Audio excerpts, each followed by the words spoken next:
Another year of music has come to a close, and you know what that means. It's countdown time. My picks for the best new albums and deluxe editions of 2024 are coming up next on Track by Track.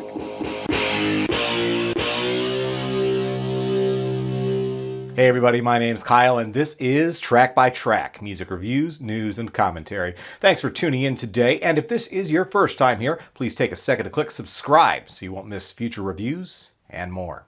I have to admit, I didn't find myself excited to sit down and compile my annual best of the year lists this year. 2024 certainly had a number of musical highlights that were easy picks for slots near the top of my lists, but I didn't feel like there was as much competition for rank outside of that handful of releases. It wasn't until I started to dive back into the past 12 months of music that I sort of rediscovered some of 2024's gems, some really strong releases that may have flown under your radar, but that I really enjoyed nonetheless.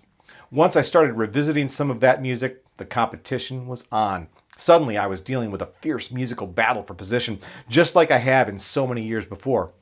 As is my tradition, today I'll be revealing my top 5 new album releases and my top 5 deluxe edition or reissue releases for the year. And suffice it to say, narrowing the list down turned out to be a challenge after all. Now, before I kick off the countdown, I want to highlight the 2024 musical achievements of one artist who was a contender for both the new release and reissue lists, and that's Ryan Adams. Longtime viewers of this channel know Adams is a track-by-track favorite who has held high rankings on my year-end lists in the past. He didn't quite crack my top 5 this year, but not for lack of trying. After all, Ryan Adams started the year off by dropping 4 new studio albums on New Year's Day. That alone would be an achievement worthy of recognition, but he didn't stop there. We also got a live album as part of that New Year's drop. Then over the course of the summer, Adams released a series of 24 singles featuring cover songs as both A and B sides. And then, to cap off the year, Adams released another album that could have qualified for my year-end reissues list. Black Hole is one from the vaults, and an Adams fans have been pining for years. So, bravo to Ryan Adams in 2024. I can't wait to see what he has in store for us in 2025. All right, let's get into the official countdown now, starting with the new release album at number 5 on my year-end list, and that's The Hard Way by Pete Yorn. This was probably one of the year's biggest musical surprises for me. I've been a Pete Yorn fan since his amazing 2001 debut, and while he's been fairly prolific since then, his music has rarely felt quite as essential. The Hard Way, though, is an album that defied that trend. It finds Yorn in a contemplative, intimate, and almost folky mode. Not unfamiliar territory at all if you've followed his career. Yet there's a vibrancy to these songs that struck me in a way I haven't experienced with his music in a long time. The closest comparison I think I can make is to Nick Drake. I certainly feel a bit of a Pink Moon vibe throughout this song cycle. At only 8 tracks and a runtime of just 25 minutes, it's a decidedly fleeting affair, but still utterly satisfying in its brevity. Shifting to reissues in 2024, in my number 5 slot we find the Young Fresh Fellows with the 40th anniversary edition of their debut album, The Fabulous Sounds of the Pacific Northwest. This is probably the most downright fun album I listened to in the past year from a band whose cult status is both deserved and underappreciated. The new 2-disc set essentially doubles the track list by pairing the remastered album with a collection of previously cassette-only cuts from the group's infamous limited edition release entitled Merry Croutons, Mr. Gulp Gulp. If all you know about Fresh Young Fellows is that they were name-dropped in a song by They Might Be Giants, that awareness alone should be your cue that this mid-80s alternative pop-punk act is definitely worth checking out. Let's stick with reissues as we move to number 4 on the list with a various artist collection called Dearly Beloved, a Prince Songbook. This 3-disc set is a great companion collection to sit alongside the excellent 2019 Prince Vault release, Originals. Prince was well known for penning songs for other artists, and this new anthology is arguably the best representation of that. Featuring artists as varied as Sheena Easton and Kenny Rogers, the sheer breadth of Prince's songcraft is on full display across these more than 50 tracks. In addition to the expected classics like Manic Monday by the Bangles, we also get a variety of covers of Prince classics and deep cuts from a wide spectrum of acts. If there's one glaring omission in this set, it's the absence of Sinead O'Connor's classic, Nothing Compares to You. Undoubtedly, there's some costly rights issues behind that choice, but this set still more than delivers on value on nearly every level. Next at number 4 of the best new releases of the year is Luck and Strange by David Gilmour. Obviously, we talk a lot about Pink Floyd and the group's former members here on this channel, and the way the band's music has been handled over the past number of years has certainly been ample fuel for fiery debates. So it was refreshing to actually hear new solo music from one of Floyd's key members for a change.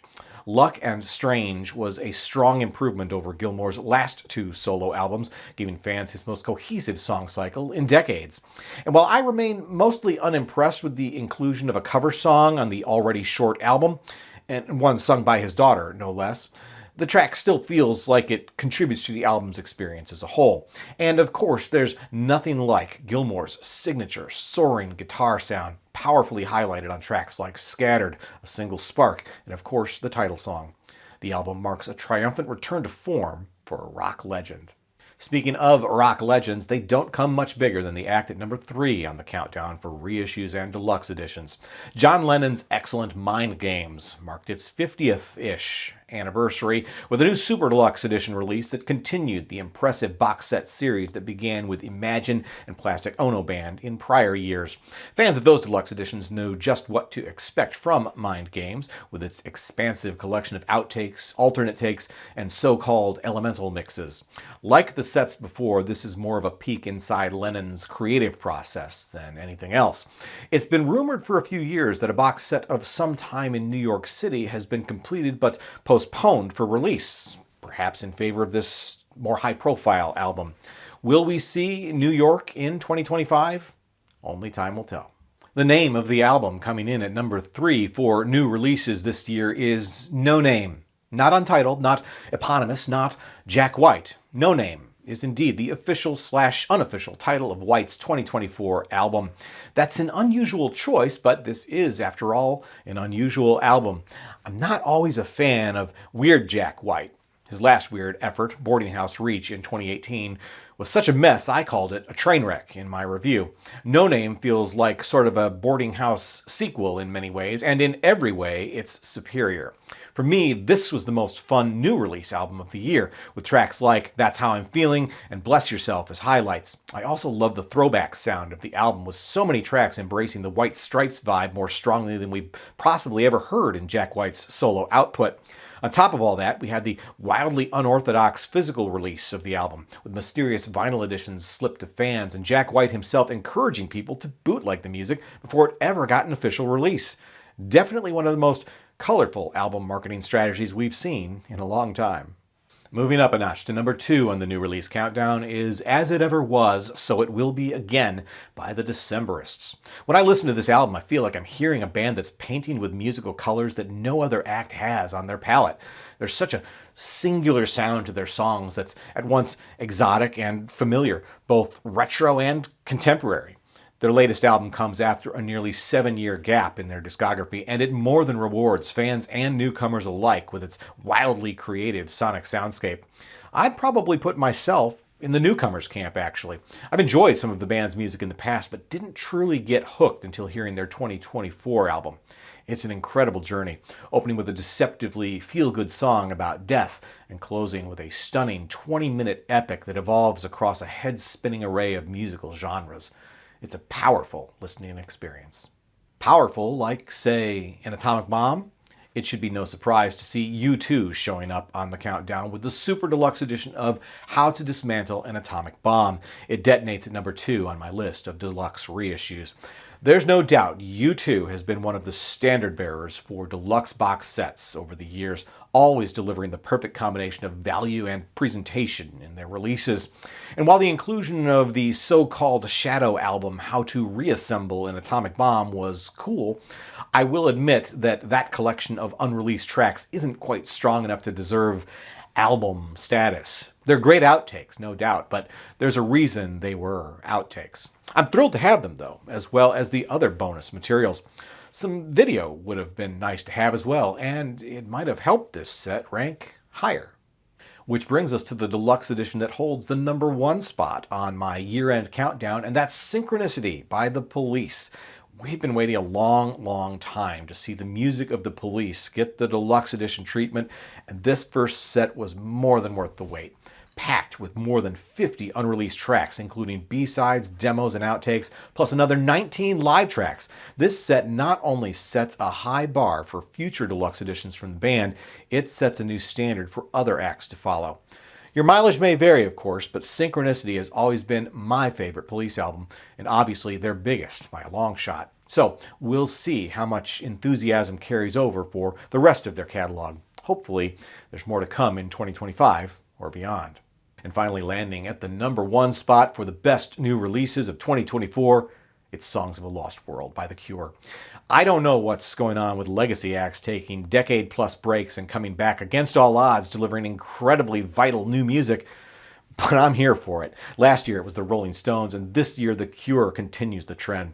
I've lost track of how many times my year-end recaps have said, maybe next year for new music from The Cure, making it all the more satisfying that the album they finally released is so incredibly good. It's a worthy successor to their masterpiece Disintegration, deftly delivering deeply compelling music without bowing to radio-friendly expectations. It's the kind of lush sonic soundscape that only The Cure can create, and it feels as darkly and densely composed as some of the band's best-loved work, with the aptly titled End Song landing as one of the best album closers in years. And on top of all that, I still get to say, maybe next year again for The Cure, who claim to have a companion album already lingering in the shadows. I can't wait. So those are my picks for the best music of 2024. But now it's your turn to sound off. What were your favorite releases of the year? What surprised you the most? Conversely, what were you the most disappointed by? And looking ahead to 2025, what do you look forward to the most in the new year? Let me know what you think down in the comment section below. Once again, my name's Kyle, and this has been Track by Track. If you like this video, be sure to give it a thumbs up, plus check out some of these other videos below that I think you might also enjoy. And of course, be sure to subscribe, because true music fans always want new releases the day they come out. Thanks for watching, and I'll see you next time.